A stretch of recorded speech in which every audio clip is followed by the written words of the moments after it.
Hi everyone, welcome back to Christian Biology. I apologize, it's been a little while. But today I would like to talk about what I've been alluding to in my first two videos, and that is how I explain the Neanderthals. So, to go in this way, we have to dig a little bit into biology, of course, a little bit into the Bible, of course, but we also have to start with a misconception. And that is that Neanderthals are the same as us. That is a misperception that a lot of people have. When you picture Neanderthals or cavemen, you picture Homo sapiens, which is us. But that is not actually accurate. They are a different species of humans. And when I ran across this, I was like, oh, whoa, that doesn't make any sense. God created humans, so why are there two species? And actually, 3 and 4 and more. They keep finding more and more species. And I'm like, the fossilized species that we've got DNA evidence. In fact, we've interbred with these species. We have their DNA and our DNA mixed in with our DNA, that we are very small amounts of Neanderthal and other groups. And I was like, okay, how is this explained by the Bible? This was a question that legitimately bothered me through my entire undergrad. My entire time I was getting my bachelor's in biology, I was trying to puzzle this one out. I'm like, a lot of things I've been able to answer, but this one I can't. And then I opened up the Bible, as you sometimes do. God slaps you in the face with the answer. And I opened up the Bible, and I think within the first 10 pages was my answer. And most people just kind of skim over that part, I think, and I did as well. But so in the Bible, it talks about Adam and Eve when they're thrown out of the Garden of Eden. And it goes into a lot of detail about that. And then it goes into detail about how they're thrown out into the world where their descendants interbreed with fallen angels. And the honest truth of the matter is what is a fallen angel? We need to answer that, because I asked Chaplain McKay about that when he asked me about this. And I'm like, what do you picture a fallen angel to be? And he goes, well, I just assume the fallen angel is kind of like the fallen. They're dead. They're gone. But it's important to realize that Satan was the worst angel. Betrayed God in the worst way, and Satan isn't even dead. So, sorry, I think my guide dog is trying to get into the bed. Raven. But Satan's not even dead.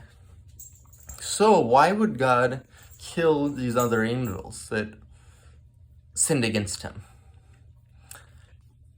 However, a fallen angel makes it sound like that they can't fly anymore. So what's an angel that can't fly without wings? It becomes more like a humanoid creature. Maybe slightly genetically different. Slightly different features, which explains Neanderthals perfectly. Neanderthals had the deep brow ridges and stuff like that, and slightly different DNA, but they're very humanoid in appearance, very human-like, and our ancestors' DNA evidence points to our ancestors interbreeding with them, actually. And now, it's interesting to think of this, because this is a big argument that atheists use for why God and Jesus and stuff don't exist, is because of the Neanderthals. And this is a perfect explanation of the Neanderthals.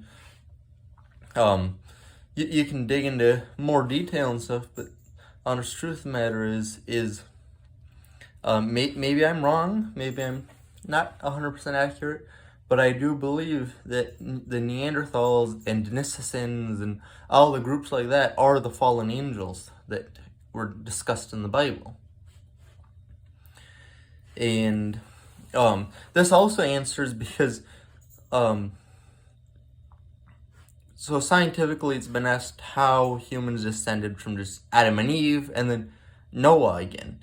Noah and his descendants. How it happened twice. Well, the Noah answer, Noah question's already been answered. It's actually been found out that humans struck a bottleneck, that there's likely only 1,200 individuals left on Earth. Well, genetically might be difficult to tell. It might have been a few less, might have been a few more. Honest truth of the matter is God may have picked Noah's family partially because it was very genetically diverse. And so that could have been the reason behind that. And then the Adam and Eve thing, that it didn't happen twice, well, that makes sense, because if we interbred with the fallen angels, our genetic information would be mixed with the fallen angels right away, and the Neanderthals and stuff. And but of course Adam and Eve's descendants were still interbreeding with each other. It wasn't strictly marriage to fallen angels, because otherwise then we'd all be 50% fallen angel. But it was likely first generation might have had a couple fallen angels breed in with Adam and Eve's children or whatever. And then another aspect of it, which I alluded to in the last video, or brought up in the last video, is that Adam and Eve might have been the beginning of the agricultural revolution, when we began agriculture, because Adam and Eve came out and started working the land. And so with this brings up the question that